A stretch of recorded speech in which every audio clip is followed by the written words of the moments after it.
Welcome to Chillin' 101. We hope this video helps.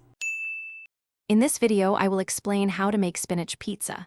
First, gather all your ingredients, including 1 pound of fresh spinach, your favorite pizza dough, and about 2 cups of mozzarella cheese. You'll also need some garlic, olive oil, and a good pizza sauce.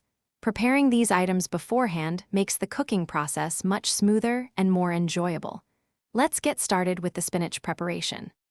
To prepare your spinach, begin by washing 1 pound of fresh spinach very thoroughly under cold water. Next, sauté the spinach with 1 clove of minced garlic in a pan with a tablespoon of olive oil until it's completely wilted. Once cooked, place the spinach in a colander and press out all the excess water. Finally, chop the spinach finely to ensure it spreads evenly on your pizza. Now it's time to build your pizza.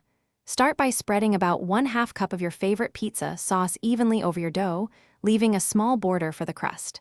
Then, sprinkle 2 cups of shredded mozzarella cheese over the sauce. Next, evenly distribute your prepared spinach mixture across the cheese. Feel free to add any other toppings you enjoy, like sliced mushrooms or feta cheese. Finally, it's time to bake your delicious spinach pizza.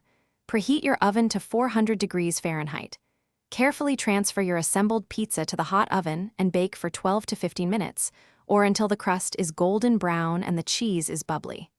Once out of the oven, let the pizza cool for about 5 minutes before slicing. Then, serve and enjoy your homemade creation. Thanks for watching. Consider subscribing if we helped you.